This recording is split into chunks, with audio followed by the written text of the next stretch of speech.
Senhoras e senhores, muito bom dia, muito boa tarde, muito boa noite. O senhor está no portal Pensar Direito. O portal Pensar Direito engloba vários blogs e sites. Estamos iniciando o mês de julho com o portal Pensar Direito. É um prazer, meu nome é Carlos Henrique Alves Martinez, eu sou professor de Direito e de Psicologia, pesquisador e estudioso, um jornalista científico. Então nós estamos aqui trazendo várias notícias hoje, dentre elas uma notícia muito importante que diz respeito ao acidente que ocorreu com a companhia Lufthansa na Alemanha, por uma de suas empresas do grupo econômico, a Germanis. Então ela ofereceu indenizações por danos emocionais a familiares de vítimas. É muito importante que essa indenização por danos emocionais ela esteja separada dos danos financeiros. É uma nova forma de indenizar. Nos Estados Unidos já é comum. No Brasil, estamos através do dano moral, que diferencia-se do dano material. Eu, como advogado e bacharel em psicologia e grau formação psicólogo, digo sempre que o dano moral é importante. E aonde a gente fala do dano moral? A gente fala também do assédio moral. O assédio moral não só nas relações de trabalho, mas o assédio moral também nas demais e todas as relações, em todas as áreas e segmentos da sociedade. O assédio moral, ele traz para a pessoa enormes prejuízos emocionais e psíquicos, mentais. Então é importante que esse assédio moral seja também indenizado. É preciso que haja no Brasil uma cultura do assédio moral. E já está existindo. Assédio moral, por exemplo, é coletivo, é o dano moral coletivo no trabalho. Uma empresa pagou, o Dr. César Cabral me enviou um e-mail que a empresa pagou 2 milhões de dano moral por um assédio moral coletivo. Então o assédio moral coletivo já está existindo e é importante que as empresas se preparem para um trabalho preventivo. Esse trabalho preventivo é feito pela psicologia organizacional. Então é importante.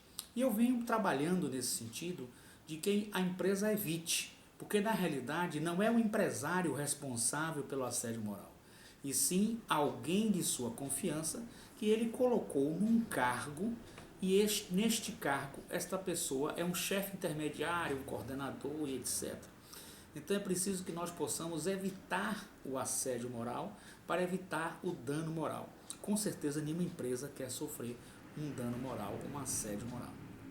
Então eu digo sempre que, e repito e reitero, aquele caso que nós estamos falando, daquele rapaz, daquele senhor, que vem cometendo assédio moral numa instituição séria, que eu tive a honra de apertar a mão do presidente da instituição, eu tive a honra de apertar a mão do presidente da instituição, dos diretores da instituição. A instituição é uma instituição séria, uma instituição digna, decente e honesta, mas não está conseguindo perceber que este rapaz tem cometido diversos assédios morais.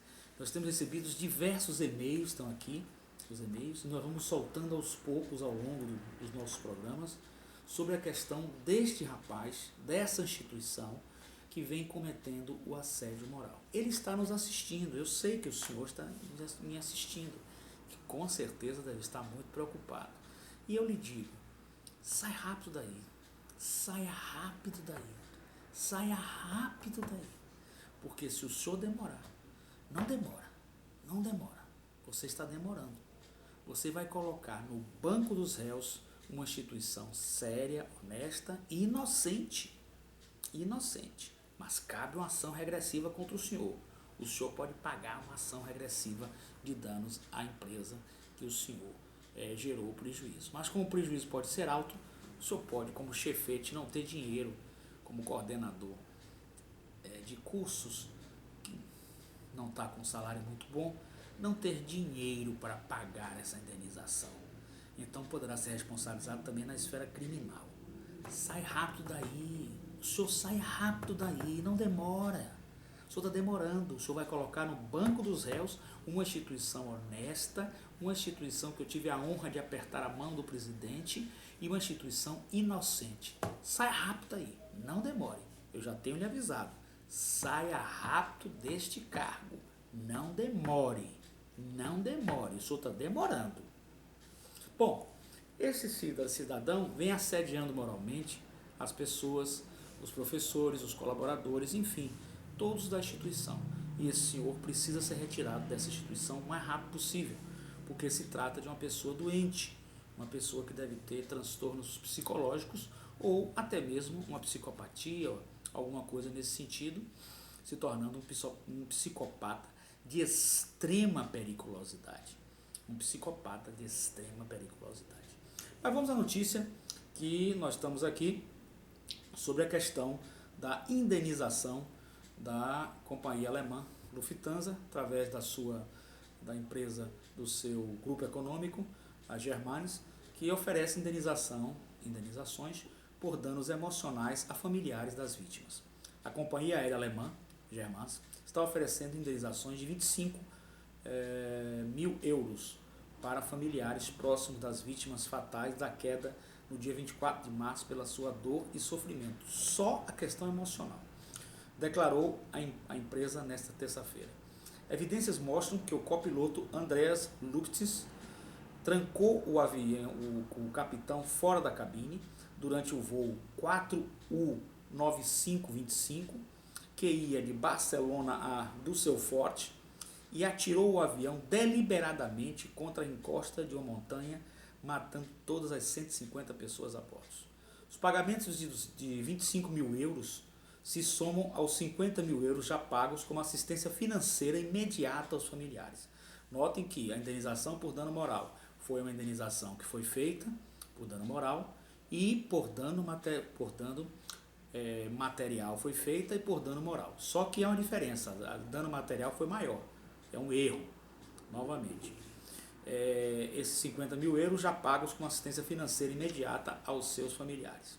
A lei alemã normalmente não contempla pagamentos separados por dor e sofrimento, ao contrário do que ocorre nos Estados Unidos. A companhia, uma das unidades da Lufthansa, afirmou nesta terça-feira que deseja tratar todos com justiça. Embora um advogado tenha dito que a oferta é insuficiente. Eu também acho muito pouco esse dinheiro está sendo pago, mas é um avanço no mundo para a questão das indenizações por danos morais e emocionais. Então, as indenizações por danos emocionais serão feitas a pais, cônjuges, parceiros e filhos das vítimas e não serão exigidas provas dos danos sofridos para a efetuação dos pagamentos, disse a empresa. Lógico que não tem que ter prova, porque já está comprovadamente definido pela investigação aérea que houve suicídio do copiloto, trancando-se na cabine sozinho e jogando a aeronave nas montanhas nos Alpes franceses. Ele estava em estado depressivo e não foi avaliado terapeuticamente, psicoterapeuticamente, não houve uma avaliação correta, uma avaliação concreta do seu estado emocional.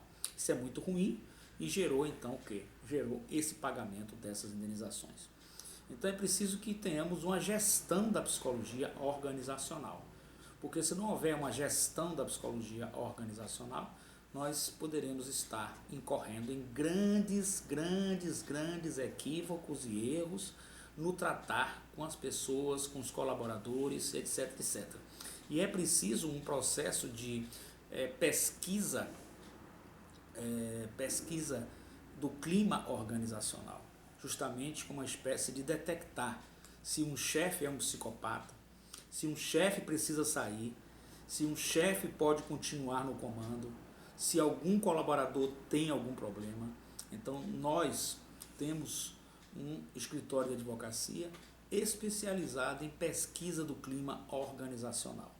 Então nós temos vários clientes que participam desse processo. É um processo sigiloso, é um processo que não se dá o nome, se entra na empresa não se sabe o que está fazendo, se dá outros nomes como palestras e estudos e na realidade chega ao diretor, à diretoria sigilosamente as informações. Então, por exemplo, no caso deste rapaz, que eu reitero, saia daí logo, não demore. O senhor vai colocar no banco dos réus uma instituição séria, que eu tive a honra de apertar a mão do presidente. Uma instituição inocente.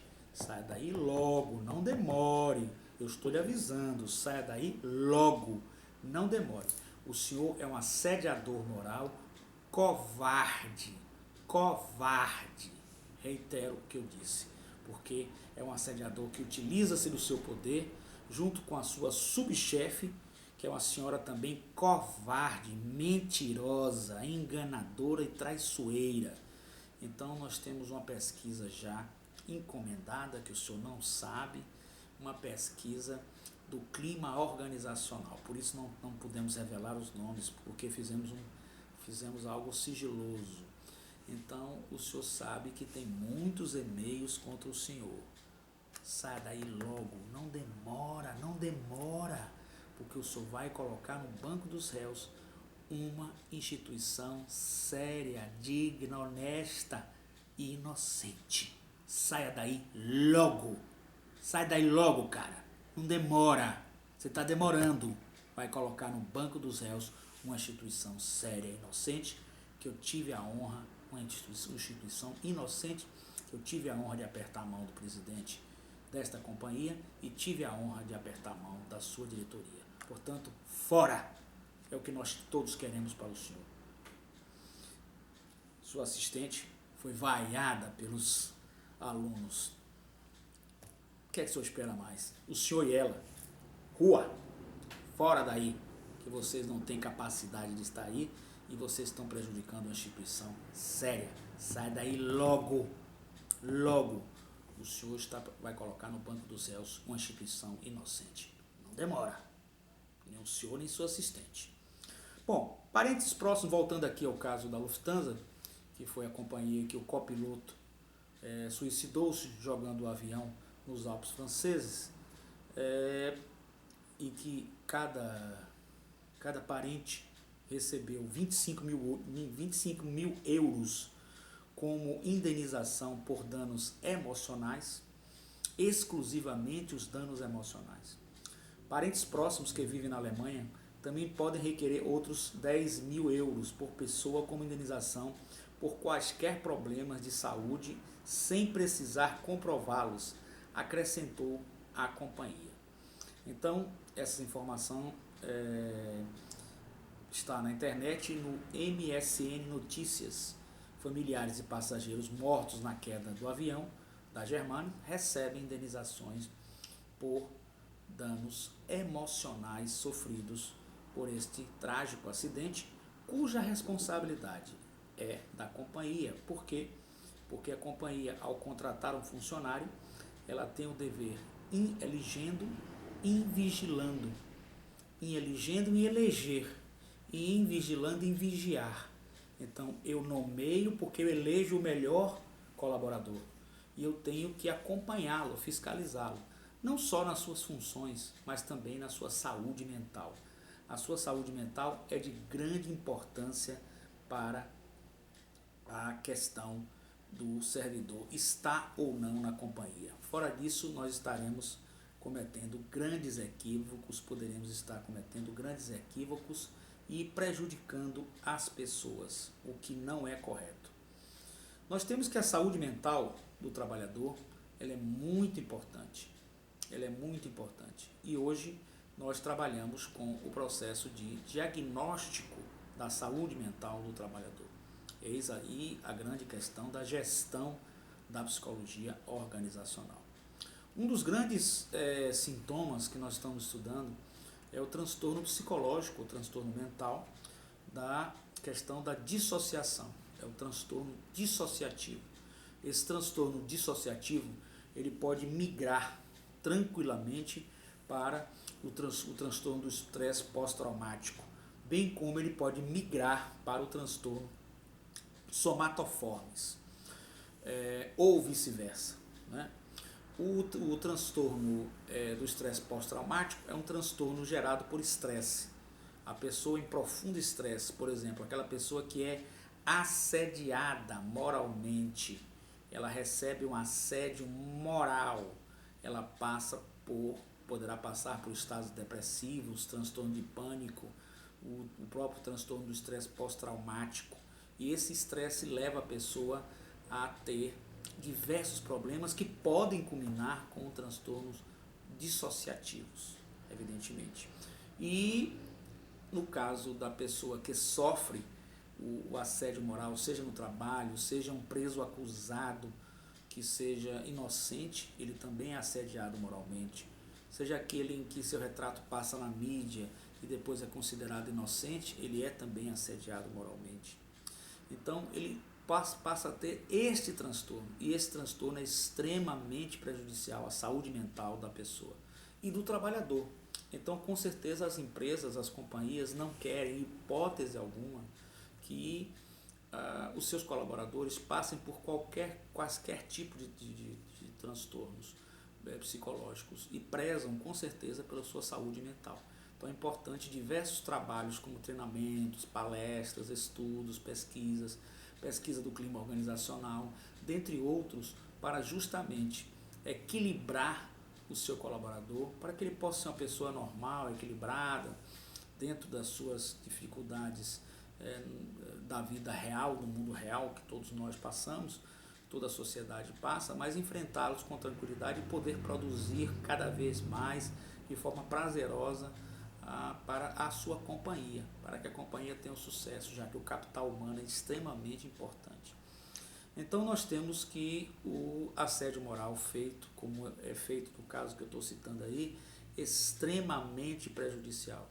Extremamente prejudicial. Só pode ser oriundo de um psicopata e com sua parceira, a sua assistente na coordenação. Pessoa que foi vaiada pelos alunos, mostrando a sua incapacidade, a sua falta de empatia com as pessoas. Pessoas de extremamente personalidade desviante, de condutas desviantes. E o senhor sabe que eu estou falando com o senhor. Saia daí logo. O senhor vai colocar no banco dos réus uma instituição inocente cujo presidente eu tive a honra de apertar a mão. E diretores honestos, direitos, que não estão percebendo que o senhor e sua assistente, neste cargo de coordenação, são verdadeiros psicopatas que querem derrubar, inclusive, e conseguiram derrubar o coordenador anterior, através de suas manobras como psicopatas que são. Bom, despersonalização e desrealização. A despersonalização e a desrealização são sintomas que podem surgir associados ao pânico, à ansiedade e ao medo, e pertencem a um grupo de sensações, sentimentos conhecidos por dissociação. Existe uma escala que avalia o grau de dissociação, que varia numa pontuação entre 0 e 10. Por exemplo, algumas das pessoas com perturbação de pânico obtêm na escala valores entre 4 e 5. Muitas pessoas com ataques de pânico afirmam que os ataques começam com a experiência de personalização e de desrealização. As sensações de dissociação são muitas e variadas. A dissociação significa não estar associado a si mesmo e não estar associado à realidade externa, ao mundo externo. É uma espécie de fuga esquiva, né? E não luta, né? Ou seja, há um trauma e há uma psicorreação da pessoa em voltar-se para si e viver no seu mundo, que não é o mundo real. Ou a não satisfação consigo mesmo e a fuga de si mesmo. Então, as sensações dissociativas, dentre outras, nós podemos ter sensibilidade à luz e ao som, visão em túnel, sensação de que o corpo aumentou, sentindo-se maior do que o normal, sentir que o corpo diminuiu a proporções mínimas, objetos parados parecem mexer-se, estar a guiar no carro e a perceber-se de que não se lembra de uma parte ou da totalidade da viagem, estar a ouvir alguém a falar e a perceber-se de que não ouviu nada ou partes do que a outra pessoa disse, a pessoa fica voando. Por vezes ficar a olhar para o espaço e não ter noção de que o tempo passou. Enfim, essas questões demonstram a questão da dissociação, que são sintomas que oriundos também, na nossa opinião, de um estresse muito grande, o chamado estresse pós-traumático. Então, o que a gente pode observar é que nós precisamos cada vez mais cuidar, porque nós estamos vendo um mundo onde aparecem atiradores que matam as pessoas, terroristas que matam as pessoas, um copiloto que comete o suicídio e por aí lá vai. Então nós precisamos cada vez mais trabalharmos no sentido de que se faz necessário e urgente para toda a sociedade o interesse solidário e coletivo com a saúde mental das pessoas. Tratar bem e viver bem em sociedade faz parte de um dever de solidariedade do bem comum.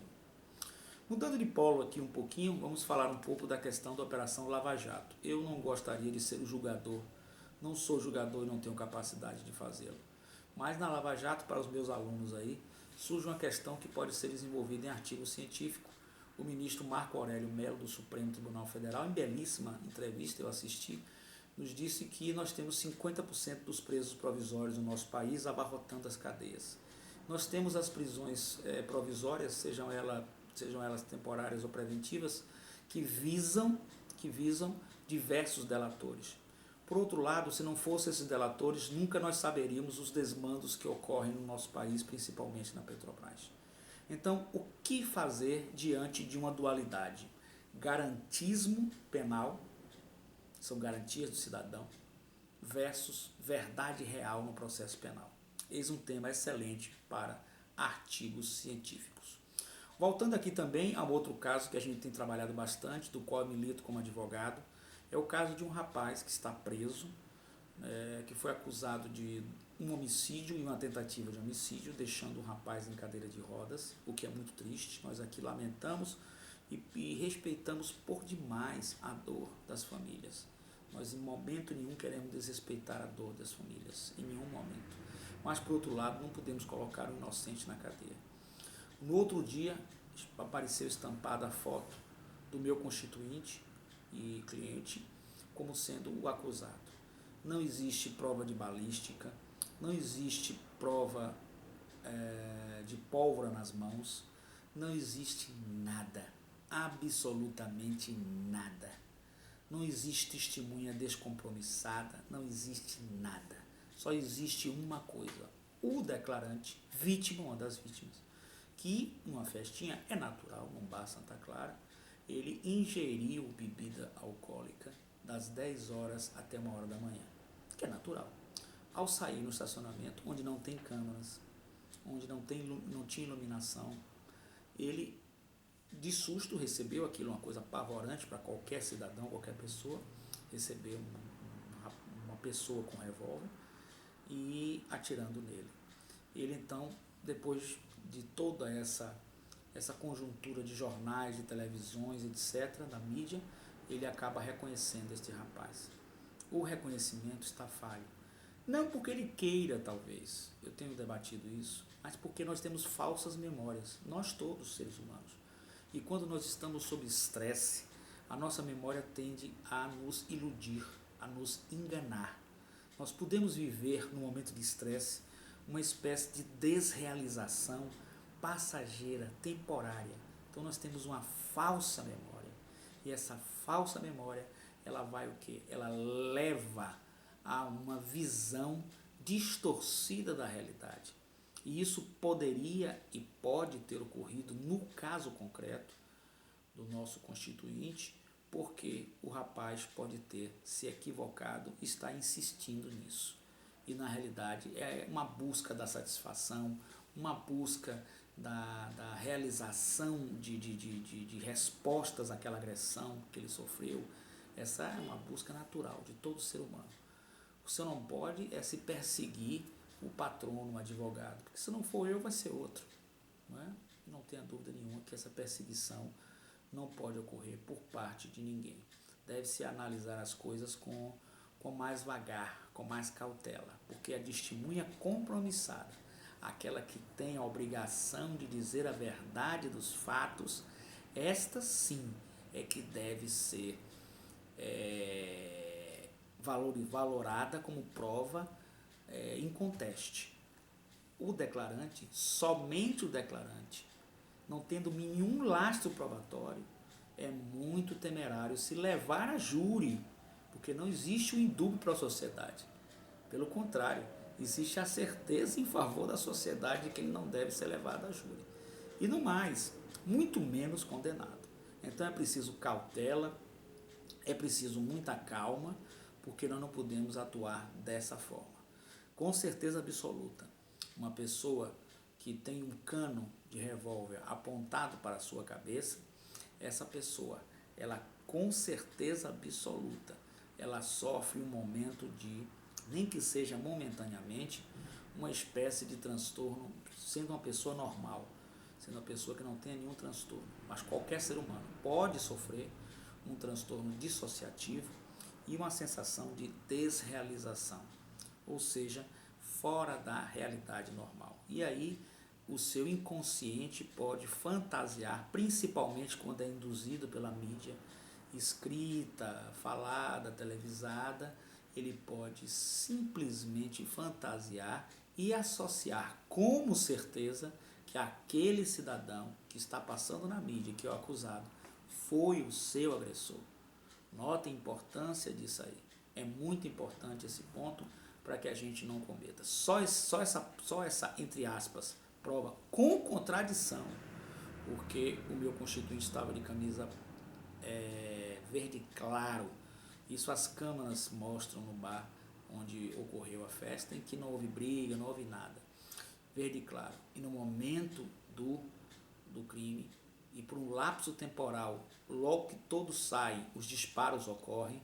Então o lapso temporal impossibilita qualquer mudança no quadro, na cena do crime.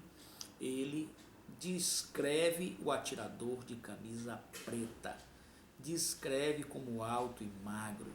O nosso constituinte é de estatura mediana e meio gordinho, meio forte. Então não há como uma declaração dessa ter peso na mídia e insistir numa condenação ou levar a júri uma pessoa num estado desse. Eu considero isso um verdadeiro absurdo e nós vamos ver que isso vai ser um dos grandes erros judiciários, que eu rendo homenagem a todos os meus colegas, inclusive que trabalham neste caso e o fizeram com extrema responsabilidade, dignidade, mas e com certeza não tira nenhum mérito deles reconhecer que há um equívoco neste caso. Não tira nenhum mérito do trabalho que eles desenvolvem ao longo da profissão como autoridades que são. Bom, desse modo, nós podemos falar também das pessoas que estão presas e que são assediadas moralmente. O preso é extremamente assediado moralmente. E ao ser assediado moralmente, ele cria traumas e mecanismos de transtornos dissociativos, de outros transtornos, o que impossibilita a sua reabilitação social. Impossibilita e muito a sua reabilitação social. Então, nós temos aqui que a reabilitação social surge como alternativa para situações em contextos socio-históricos que buscam não apenas a humanização da pessoa humana que sofre transtorno, mas também do local que a pessoa humana fica, seja uma instituição psiquiátrica, seja também a pessoa que se encontra num presídio. Então, existem serviços substitutos em saúde mental, serviços substitutos aos manicômios. E muda-se também, hoje em dia, a conceituação de reabilitação social para reabilitação psicossocial, porque na realidade se está trabalhando psicamente, está trabalhando também no meio social onde a pessoa vive. Então, a eficácia no enfrentamento de fatos estressantes define a vulnerabilidade psicológica de uma pessoa. Se os recursos utilizados para o enfrentamento não forem desenvolvidos pela pessoa, poderão ocorrer transtornos mentais. Os fatores de vulnerabilidade são inversamente proporcionais à capacidade de enfrentamento de acontecimentos estressores. Então, cientificamente, os valores de vulnerabilidade são inversamente proporcionais, né? Eles são muito mais, o estresse lhe traz muito mais medo, angústia, do que sua capacidade de resolver a questão, de sair do problema, de enfrentar e de lutar o problema. Essa incapacidade sua leva com certeza a um estresse. E esse estresse pode, nós estamos falando também hoje de transtorno dissociativo, levá-lo a um transtorno dissociativo grave, gravíssimo e perigoso. Além de gerar outros transtornos, né? Como por exemplo as ligações do transtorno dissociativo, as suas conexões, os seus links com a despersonalização e a desrealização. E também, muito importante que seja dita a questão de que o transtorno somatoformes, que é um transtorno em que a pessoa sente uma doença física sem nenhuma explicação médica, e os transtornos conversivos, dentre outros transtornos. Quero por demais agradecer ao senhor e à senhora que está no nosso portal Pensar Direito e agora diretamente ligado ao nosso blog, né, da TV Pensar Direito, TV e rádio pensardireito.blogspot.com, TV e rádio pensardireito.blogspot.com. Fique conosco, nós vamos iniciar a partir de julho, nas férias. Espero que os senhores tenham tido uma excelente festa junina, todas as festas juninas com prazer, com alegria, possam retornar aos seus trabalhos agora e que esse mês de julho é um mês tipicamente de férias, né? Possamos organizar o começo do segundo semestre de 2015. Nós temos web cursos, são cursos diretamente pela nossa web rádio. Nós temos doença mental e crime. Hoje não se usa mais o termo doença mental, a gente fez porque é uma chamada e o Código Penal ainda utiliza doença mental. Hoje se fala transtornos da personalidade, transtornos mentais, transtornos psicológicos, etc. Mas o Código Penal brasileiro, ainda antigo, fala em doença mental, por isso a gente tem que falar. Doença mental e crime é um curso maravilhoso. E a psicologia organizacional com ênfase no assédio moral e sexual. Esses cursos serão dados pela nossa web rádio de forma gratuita. O senhor e a senhora poderá assistir. Caso queira fazer o curso verdadeiramente, porque o senhor e a senhora estarão como alunos ouvintes. Caso os senhores queiram fazer o curso, os senhores terão um investimento muito pequeno, pode mandar para o nosso e-mail, nós vamos prestar as informações para a sua inscrição e o senhor receberá um audiolivro, um livro-texto e ao final um certificado pela Faculdade Einstein, a Faculdade Einstein que está chancelando os nossos cursos, como cursos de extensão universitária que o senhor poderá utilizar para seu currículo, para a sua empresa, para a sua qualificação e também para as suas atividades complementares. Eu quero por demais agradecer, desejar-lhes boa tarde, bom dia, boa noite, já que o programa fica no ar 24 horas, de domingo a domingo, os senhores poderão estar assistindo à tarde, à noite ou pela manhã. Mais uma vez, muito obrigado e muito obrigado ao portal Pensar Direito e nós estamos então associados ao portal Pensar Direito no TV e rádio pensardireito.blogspot.com. Assista também a nossa radiojurídica.zig.net e assista também a Rádio Psijudicial, radiopsijudicial.blogspot.com. Todos estamos no portal Pensar Direito, o portal com informação qualificada, informação educacional, informação precisa, informação crítica, fora do senso comum e dentro de um senso científico, um jornalismo de verdade, a verdade por trás da notícia, um jornalismo científico. Muito obrigado a todos e até o próximo programa. Nós já estamos iniciando a partir do dia 7 os nossos cursos, web cursos, que os senhores poderão assistir pela internet. Muito obrigado, até o próximo encontro nosso. Fique conosco, Portal Pensar Direito, o portal da informação qualificada, a melhor informação da mídia aqui no Brasil. Sei também que nosso portal Pensar Direito é assistido em todas as partes do mundo, em mais de 145 países. Muito obrigado. Tenho recebido e-mails muito de Portugal, da Espanha e até mesmo da Flórida, nos Estados Unidos, com um brasileiro que nos assiste lá. Um grande abraço a todos vocês. Muito obrigado. Fique conosco, participe, mande seu comentário, assista aos nossos cursos como aluno ouvinte, gratuito, ou como aluno matriculado e inscrito. Muito obrigado a todos. Informações pelos nossos e-mails. Só Tribunal Júri, S de Sérgio, O de Orlando, Tribunal Júri com J de Jato, JURI, @hotmail.com. Muito obrigado. É um prazer estar com o senhor e a senhora. Até a próxima, se Deus quiser.